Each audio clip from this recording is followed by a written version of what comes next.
Assalaamu calaykum waraxmatullaahi wabarakaatu. Caanaha ayaa muhiim u ah caafimaad qabka iyo korriinka jidhkeena. Dhinaca kalena qarfaha ayaa isaguna ah geed laga helo waxtar caafimaad oo tiro badan. Marka haddaba la isku daro caanaha iyo qarfaha waxa labanlaab noqonaya faa'iidooyinka caafimaad ee ay jidhkeena u leeyihiin. Marka caanaha iyo qarfaha la isku daro waxtarka caafimaad ee ay jidhkeena u leeyihiinna waxaa ka mid ah sidan soo socota. Kow, waxay kor u qaadaan caafimaad qabka lafaha, waxaanay ka hortagaan burburka iyo xanuunada ku dhaca lafaha, ilaa xadna waxay u fiican yihiin caafimaad qabka ilkaha. Laba, marka caanaha iyo qarfaha la isku daro waxay yeeshaan maadooyin badan oo hoos u dhiga kacsanaanta dhiigkarka, waxaanay ilaa xad caawiyaan qofka qaba xanuunka sonkorowga. Saddex, waxay meesha ka saaraan baruurta iyo naaxitaanka badan, waxaanay jaraan baruurta gasha caloosha. Afar, waxay ka hortag ka yihiin laba nooc oo ka mid ah kansarka, waxaanay kaliyaha ka ilaaliyaan quruuruxa ama dhagxaanta gasha. Shan, waxay yareeyaan casiraada caloosha, waxaanay dejiyaan calool ololka badan. Waxaana fiican caanuhu inay ahaadaan caanaha aan subaga lahayn, waxaana kasii wanaagsan marka labadan shay lagu sii daro hal qaado oo malab saafi ah. Waqtiga ugu fiican ee la cabana waxaa lagu sheegay xilliga habeenkii, ugu yaraan 2 saacadood xilliga hurdada ka hor.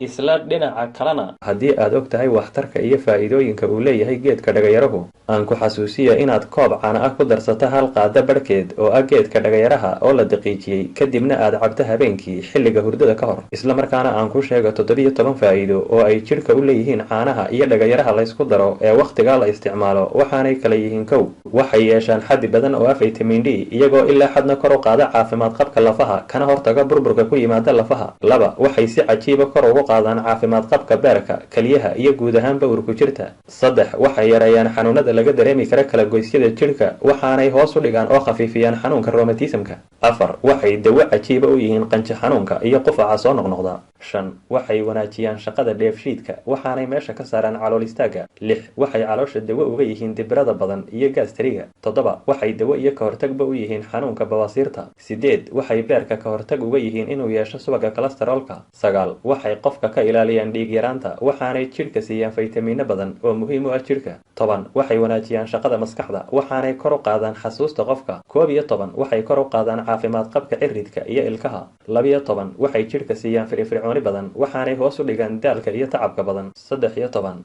waxay u wanaagsan yihiin caafimaad qabka indhaha, waxaanay ka hortagaan caadka ku samaysma indhaha. 14, waxay habeeyaan sonkorta dhiigga ku jirta, waxaana yareeyaan fursadaha qofka uu ku qaadi kara xanuunka sonkorowga. 15, waxay kor u qaadaan difaaca jidhka, waxaanay dawo ka yihiin qaniinyada qaar ka mid ah xayawaanada yaryar. 16, waxay wanaajiyaan caafimaad qabka maqaarka, waxaanay meesha ka saaraan finanka ka soo baxa wejiga. 17, waxay dawo ka yihiin hurdo xumada, waxaana yareeyaan miisaanka badan ee jidhka. Waana koob caana oo wax yar la diiriyey, kadibna lagu daray hal qaado barhkeed oo ah geedka dhagayaraha oo la daqiijiyey, kadibna la cabo habeenkii xilliga hurdada 1 saac ka hor.